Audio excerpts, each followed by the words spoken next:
de l'anime de One Piece. Cette fois-ci, on est rendu à l'épisode 908 et donc, contrairement à l'épisode précédent de la semaine dernière, cette fois-ci, on n'est pas du tout dans un hors-série ou dans un épisode spécial pour le 20e anniversaire de One Piece. On est vraiment dans la suite des épisodes. Il y aura eu seulement qu'un seul épisode donc sur les 20 ans, pour fêter les 20 ans de l'anime de One Piece, sur justement le tout dernières idées de Oda, que je vous invite à voir sur le petit en haut à droite qui va s'afficher tout de suite, tout simplement parce que c'était l'épisode spécial du 20e anniversaire où on avait appris donc les toutes premières idées d'Oda, qu'est-ce qu'il avait voulu faire.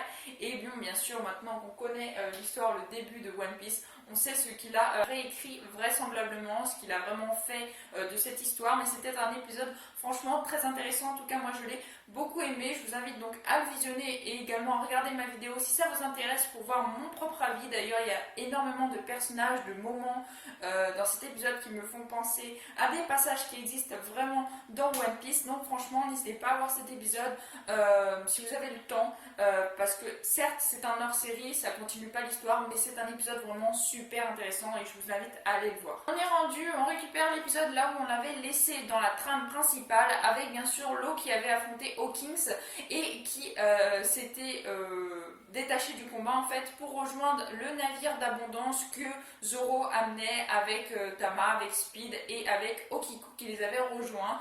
Et donc ils avaient pris cette espèce d'embarcation, cette espèce de navire avec de la nourriture à foison, justement pour les donner aux plus pauvres, ceux qui ne peuvent pas manger à leur faim. Et c'est donc sur les ordres bien sûr de Luffy qui avait ordonné ça. Et donc Trafalgar Law, lui, était intervenu justement sur ce navire pour leur demander mais qu'est-ce qu'ils font, pourquoi ils se sont fait remarquer, parce que Hawkins avait reçu un appel de son escargophone comme quoi Kaido et Holden s'étaient fait battre et que Kaido et Jack allaient être mis au courant. Et donc Trafi n'est vraiment pas d'accord puisque il fallait qu'il reste vraiment très prudent, et dès que Luffy bien sûr est arrivé sur l'île, ça a été la cacophonie et là ils viennent de se faire repérer. Donc c'est tout mort pour le plan que Trafalgar Law avait voulu mettre en place, et tout le plan est tombé à l'eau suite donc aux interférences avec Luffy qui avait donc décimé Holden suite au fait qu'il ait maltraité justement Tama qui est un peu là comme une petite sœur pour Luffy, et donc forcément Luffy s'était énervé et c'est suite à ça que bien sûr les autorités donc ont été informées suite au fait que Holden bien sûr était démise au tapis. Luffy qui s'était en allé au dernier épisode, le premier épisode, il s'était en allé, on ne savait pas où est-ce qu'il allait. Et il s'avère qu'il était allé chercher de l'eau pure, de l'eau potable, qui était destinée au shogun Orochi. Et donc lui, il l'a pris sans problème bien sûr, et il l'a ramené bien sûr pour aller avec la cargaison de nourriture qui allait être donnée donc dans une partie de Wano vraiment très pauvre, où eux, ils ont que les restes, et encore quand il y a des restes à leur donner. Donc on voit vraiment une ville désolée, une ville qui meurt de faim. On voit des vieillards qui sont à bout de force, qui deviennent malades suite au fait justement qu'ils n'ont pas de nourriture pour se rassasier. On voit des enfants qui n'arrêtent pas de pleurer parce que bien sûr ils ne peuvent pas manger alors que c'est des bébés. On voit des jeunes femmes qui essayent de tenir à bout de bras justement leurs enfants qui ont faim. Ils essayent de leur faire comprendre que c'est comme ça, qu'ils ne peuvent rien et qu'il faut qu'ils attendent, qu'ils calment leur faim. Voilà, et on voit bien sûr d'autres personnes, on voit des vieillards, donc comme je l'ai dit, on voit aussi des vieilles femmes qui prient le Dieu pour qu'il leur donne de la nourriture, pour qu'il ne les laisse pas mourir, etc. etc. Vraiment très touchant. Et donc suite à ça, il y a Zoro qui arrive justement avec la cargaison de nourriture, et donc là tout le village reprend le sourire, tout le village est radieux, tout le village est content d'avoir de la nourriture pour pouvoir se la partager, pour pouvoir vivre encore un peu. Et donc là il se retrouve avec un navire d'abondance. Donc les navires d'abondance, c'est pour les plus hautes lignées de Wano, c'est pour les grandes gens de Wano en gros, en quelque sorte, c'est eux qui se gardent des grosses provisions. Donc là il y a une énorme provision pour un village qui n'a pas l'habitude de manger à leur faim, donc c'est vraiment extraordinaire pour eux. Et donc ils ont des paillettes plein les yeux, et par-dessus le marché il y a Luffy qui arrive justement avec cette fameuse eau cette fameuse eau potable, une grande bassine d'eau potable, et qui d'ailleurs écrase les assaillants. Il y avait 3 assaillants qui justement essayaient de reprendre l'eau qui était pour le shogun. Et donc Luffy les écrase tout simplement avec la marmite. Donc ils n'ont rien pu faire, il n'y a même pas eu de combat, rien du tout. Il a juste écrasé avec l'eau potable qu'il a donc pu distribuer aux différents membres du village. Bien sûr, il retrouve Tama qui l'offre une pomme et qui lui dit que ce n'est que le début, que des anniversaires comme ça, elle en aura encore et encore. Il lui promet de changer les choses, que cette fameuse pomme donc, il donne à Tama, et tout simplement pour la remercier de lui avoir donné le repas, parce que je le répète, je le rappelle, quand Luffy est arrivé, Tama lui a offert un bol de riz, et le bol de riz c'est la seule chose qu'elle avait pour son anniversaire pour manger. Et ensuite, ce qu'il avait fait, que en fait, elle était partie avec lui, c'est tout simplement que du coup, elle s'était réfugiée à boire de l'eau de la rivière, de l'eau non potable qu'il avait empoisonnée. Donc ensuite, il a fallu que Luffy aille la sauver. Et donc là, c'était un retour des choses pour lui de donner une pomme à Tama, justement pour la remercier de lui avoir donné à manger quand il est arrivé dans le village, quand elle l'a rencontré. Donc voilà, c'était un juste retour des choses pour Luffy, qui était vraiment très contente, très fière de donner à Tama la nourriture tant convoitée qu'elle avait tant besoin. C'est ça, on a un petit passage avec Holden qui lui ne reprend pas connaissance, mais par contre le lion qui est au niveau de son ventre, lui se réveille, en fait se réveille de la claque qu'il avait reçue par Luffy, mais Holden lui reste dans les pommes, il est toujours KO. Mais il y a par contre son lion qui lui a repris possession, et donc toutes les personnes qui sont à côté, ils ont peur du lion parce que c'est le seul à s'être réveillé de ce coup de poing. Et Hawkins, lui, en parallèle, qui prévient les autorités et qui disent que Zoro, Luffy et Trafalgar Law sont tous les 3 à Wano et qu'ils sèment la terreur, et que lui tout seul ne peut pas les affronter tous les 3, ils sont beaucoup trop forts. Alors lui, il peut peut-être en affronter un ou deux, on l'a vu, il est quand même vachement fort. Sa technique, le fait que des pantins puissent sortir de lui et que c'est ses coéquipiers qui prennent à la place de lui, donc en gros il peut mourir autant de fois qu'il a de compagnons, et grâce à la technique de Trafalgar Law, elle s'était aperçue qu'il pouvait découper et donc pas les tuer, et donc Hawking se retrouvait bloqué avec cette technique face à Trafalgar Law. Donc il ne peut strictement rien faire, et donc tout ce qu'il a trouvé à faire plus ou moins, c'est de prévenir donc les autorités. On ne sait pas trop qui c'est qui l'a prévenu, mais il a sûrement prévenu soit Jack ou soit carrément Kaito.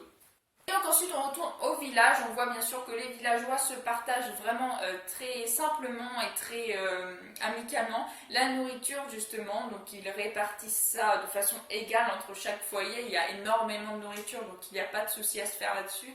Et on a Tama qui est vraiment très contente, qui vient de croquer justement dans cette fameuse pomme et qui trouve ça extrêmement bon. Et juste à côté on a Luffy qui lui dit qu'il lui promet que quand ils sortiront de Wano, ils feront de ce petit délice qu'elle vient de goûter son quotidien. Il veut faire en sorte donc que plus personne dans Wano ne meure de faim, et que tout le monde soit logé à la même enseigne, si je puis dire, que tout le monde ait de la nourriture, que tout le monde ne meure pas de faim, que personne ne meure plus de faim en fait.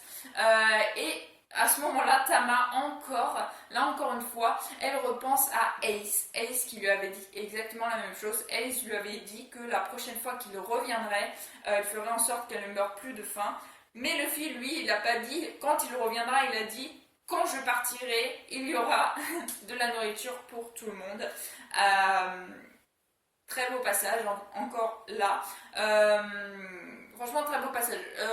D'ailleurs, il faudrait que je vérifie. Mais il me semble que quand j'ai lu l'escale, ce passage-là n'y était pas. Enfin, le passage de Luffy lui dit que quand il partira d'ici, elle ne mourra plus de faim, ça y est. Par contre, le passage où Tama repense à Ace, du fait qu'il lui ait dit lui aussi ça il y a quelques années, ça je suis pas sûre que ça ait été dans le scan. Franchement, faudrait que je revoie. Ou si vous le savez, vous, dites-le moi dans les commentaires. Parce que j'ai un trou. Franchement, je ne crois pas que ce passage-là y était l'interférence avec Ace. Mais je peux me tromper. Hein.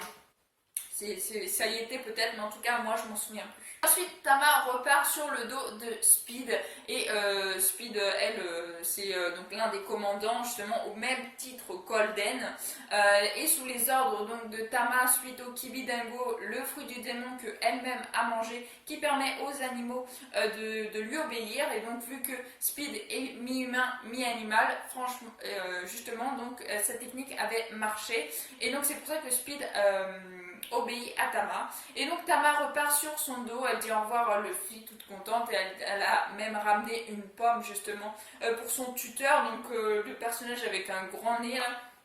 D'ailleurs, c'est un masque que j'ai déjà vu au Japon, c'est sûrement une culture ou je ne sais quoi, je m'y connais pas assez pour ça, mais en tout cas, le monsieur avec qui elle vit, son espèce de masque, lui ça a l'air d'être sa tête, mais en général au Japon, je crois que c'est un masque, je l'ai déjà vu dans d'autres mangas, donc ça doit avoir une signification particulière, mais personnellement, je la connais pas.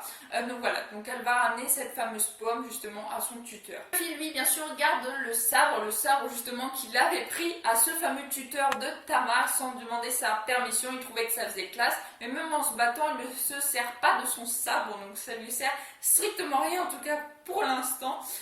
Et Zoro d'ailleurs qui veut mettre la main sur ce fameux sabre, mais Luffy qui ne lui laisse pas et qui le garde donc pour lui. Suite à ça, donc Luffy de son côté quitte le village justement qu'il a donc repu au niveau de la nourriture, qu'il a donné de la nourriture. Ils partent pour aller donc au château d'Oden qui n'est que des ruines maintenant, et Okiku les suit, mais Trafalgar Law et Zoro se méfient également de Okiku. Ils se demandent qu'est-ce qu'elle veut faire avec eux, pourquoi est-ce qu'elle les suit toujours depuis le début. Luffy lui ne se méfie pas du tout d'Okiku, il la prend pour une amie et donc il accepte qu'elle reste avec eux en fait sans aucun problème. On connaît Luffy. Et suite à ça, on a un passage horrible. En fait, moi personnellement, quand je l'ai vu en scan, j'ai fait quoi? C'est pas possible. Et j'étais choquée, mais vraiment, vraiment choquée. Donc à la fin de l'épisode, il se termine justement, donc il se conduit jusqu'au château d'Oden et il leur dit tu vas découvrir la vérité. Et à ce moment-là, on voit des tombes. On voit les tombes de Reizo, la tombe de Kinemon, la tombe de Momonosuke et la tombe de Kanjuro. Et l'épisode se termine comme ça. Et ça claque. Ça claque. Donc ça m'a choquée. Franchement, j'étais vraiment, vraiment, vraiment choquée. Donc Kinemon, Momonosuke, tout ça serait mort. Et Luffy donc va découvrir ça. J'imagine même pas sa réaction. On verra bien. En tout cas, il considérait donc Momonosuke comme lui, c'était lui qui devait dire ce qu'il devait faire, puisque comme je sais plus, ils étaient, je crois que c'était à l'île de Zoo, il lui avait dit que c'était à lui de prendre les décisions, c'était lui le chef, donc Luffy n'obéirait que si Momonosuke lui demandait quelque chose, donc il le prenait vraiment pour un homme, pas un gamin mais un homme, et donc là il va s'apercevoir que Momonosuke, que Kinemon, que tout le monde sont morts. Donc voilà, on verra bien à l'épisode prochain. En tout cas, j'espère que vous aurez aimé cette vidéo. Si vous avez aimé, n'hésitez pas à liker, à commenter, à partager et à vous abonner. Ça me ferait vraiment très très plaisir. Je vous souhaite une excellente fin de journée. Portez-vous bien et moi, je vous dis à la prochaine. Ciao, ciao.